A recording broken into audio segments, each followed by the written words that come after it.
Hey guys, my name is Jay. My name's Harv. And welcome to the Good Times Network. And today we're going to be reviewing the movie that everyone seems to be talking about these days, Batman vs. Superman. Hello, darkness, my old friend. That's right. We've been waiting a long time for this film. It was actually supposed to come out when Ant-Man came out, which was quite a few months ago. So it's been building a huge hype.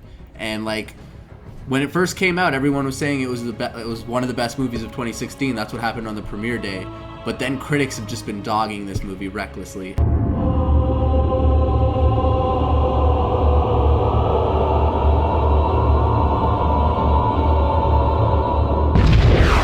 Ever since then, so it fell off quick. What do you think about this movie?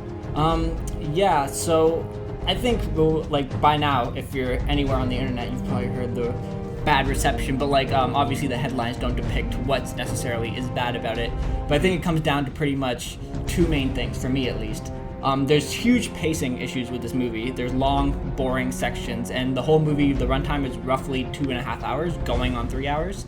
So it's a long film, and it's a lot of dialogue, but the problem with the dialogue is that it's kind of like meaningless, pointless dialogue. There's not very much character development that happens, and I think that is like a big thing that the critics picked at with their reviews, that there wasn't very much character building. You really don't get a sense of Superman's point of view or where he's coming from. In the movie, he kind of comes off as almost like a bad guy, or kind of a dick, not very understanding. Whereas Bruce Wayne's character, which is played by Ben Affleck, he also has very little dialogue. You don't learn very much about his internal struggle, or what he's really thinking. There's probably 2 moments where he actually explicitly talks about. I feel like there's very few moments in this film altogether where I'm like, that feels like that's Superman, and that feels like that's Batman. From when I used to watch them as a kid and read them in the comics, I'm like, very few times I'm like, they nailed that. And there were a few liners they used directly from the comic book. The movie takes inspiration from 2 different comic series. One is The Dark Knight Returns from Frank Miller, one of my favorite writers, which is a 55-year-old Batman who's retired, who comes back into crime fighting, so it takes a little bit of inspiration from that. And it also takes some inspiration from the comic book, The Death of Superman. So they kind of fuse the two, and they fuse other comic books, and it's just one giant inspiration thing taken into this movie. And it's basically a giant setup for the Justice League movie, but it's just in saying that, they kind of set it up pretty poorly. Yeah, they set it up really obviously. It was we don't want to probably spoil it too much, but it's just not.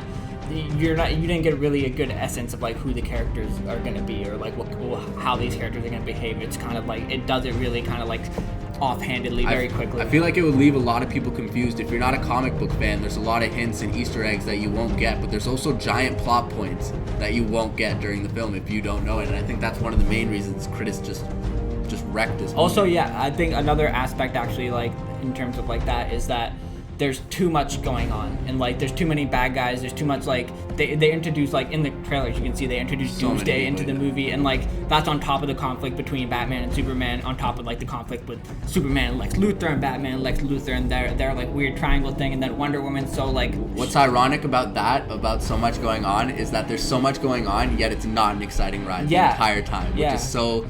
You're waiting for this fight to happen, and you would think that it's going to be a continuous thing, but it's just this huge build-up. And when it does get to the fight, Batman versus Superman, the movie title, it is a great fight. It takes right from the comic book. I think they did an incredible job, and that's the one thing that saves this movie. I would say it's the number one thing about this movie. It just comes too late into the movie. Yeah. That's the problem. It's right near the end. Essentially it's the fight before the real final fight of the film. And yeah, like I said, too much happened. There's too much talking and too much just non-progressive dialogue beforehand to get to this point. People would probably feel like there's plot holes if they didn't know the background stories of certain comic books and things like that. So it's definitely a movie for comic book fans, which doesn't make it bad, but it kind of shortens their audience, and this was kind of supposed to be a family, a giant opening film for everyone. Yeah, I think also in terms of why it's boring and stuff is also has to do with the kind of color tone that they went with. It's a really dark, same as Superman, dreary film. Yeah, it's Man of Steel, except even darker. Honestly, it's just so much gray, and so much, even when they're outside during the daytime, it's just gray, depressing looking. That on top of the really bleak dialogue they're always having.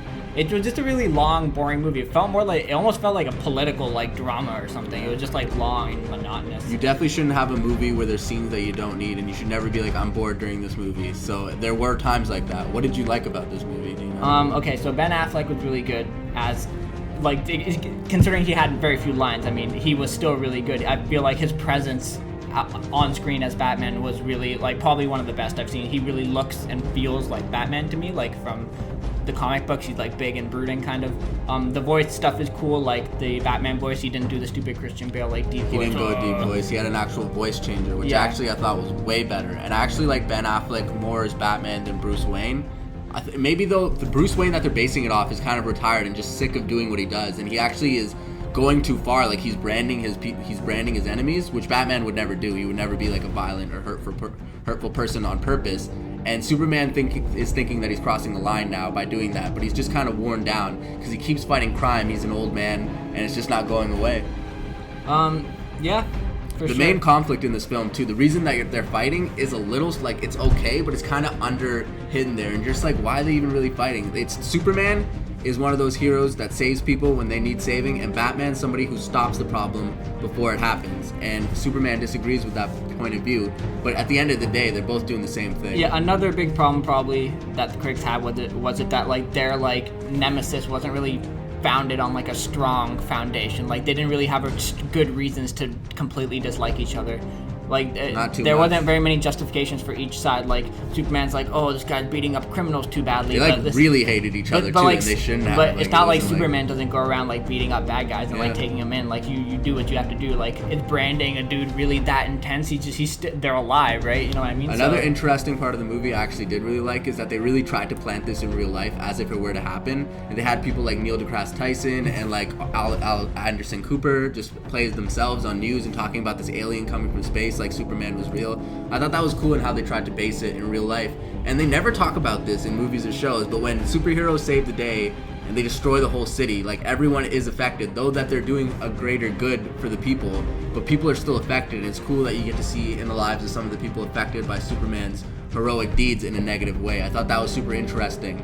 And there's certain missed opportunities in that, obviously, that they could have tackled, but it was an interesting perspective. I thought Jesse Eisenberg was really interesting as Lex Luthor. I don't know if I loved it, but it was weird. It was so weird. So maybe that's probably what he was going for. And he came off as like really like psychotic, especially near the end. He was the character that was really different. I like that because the other guys were kind of dissimilar. Like they all seemed like super down. Yeah. Okay. Actually, now that I think about it, every time he was on screen, like it had my attention. Yeah. And all his scenes, you're paying attention because he's interesting. But like, whereas like sometimes when like Bruce Wayne's just like doing whatever. Honestly, not even like the Bruce Wayne parts, because there's honestly not that many of them. And the parts that are there, he's just fighting dudes in like weird flashback sequences, which is another like story thing. It's another thing. You never like, did that fight happen, or is that a vision or a dream? Yeah, sometimes that happens. Yeah, which is that's just not. There's like some visions and dream stuff, like that scene that everybody's talking about from the trailer, where like it's like the apocalypse and stuff. It's very strange, and that also ties all back into the pacing and story and how it definitely should have been shorter. Even the outro to that movie was really long, and like during points of the film, we were just looking at each other, be like, "Is this gonna be ending soon?" Yeah, and also the ending is super ridiculous and just like totally it's long and dragged out, and then also completely pointless. And if you see the movie, you'll definitely know what we're talking about. Yeah. There's no secret ending after the credits either. Don't bother. Yeah, saying. And like we're huge Batman and Superman fans. We look forward to this for a very long time, so it's kind of a harsh blow. Like it's still good that the content is there to view, because that fight is epic. Like say what you want, that fight between Batman and Superman is iconic, but it could have been surrounded by a great movie and it just wasn't. Yeah, I'm a big enough fan of Batman to I'll probably see it again either way. I'll probably even download it, but I don't know. It wasn't the Superman and Batman film I was hoping it would be. It wasn't like the grand spectacle and like the story-driven like type thing that I wanted it to be. Hopefully, Captain America will be able to help me bounce back from this superhero movie. Marvel's trying to do a serious take on Captain America too, where they're like, superheroes are real. Let's deal with this problem. And also, political issues. they're dealing. It's weird because that movie also deals with super similar themes of how the consequences of like these huge battles like affect people. Yeah, on I think those are cool stories to be tackling. I hope they do a better job. Hopefully they learn from their mistakes in this movie and take it on to the Justice League and just make that an awesome movie, maybe not so bland. What would you give this movie out of 10? I'm gonna give this a 7. And that's as like a hardcore fan, and like I really like Ben Affleck. I like the fight with them. There was just like some story and pacing issues and stuff. But overall, like it was serviceable. It was a serviceable film. I'll give it 7.5, and that's only because I really like the fight choreography. It's literally ripped out of a comic book, and you can literally match up scenes to things like that. And I thought that was just, for a comic book fan, it's an awesome movie. So 7.5. It has huge problems, it does. but it's a decent watch. People are gonna watch it. It's gonna make its money back. It's gonna have a sequel. They're gonna have a bunch of spin-offs that I hope they don't ruin. They have cereal. They have everything. They're everywhere, just like Star Wars.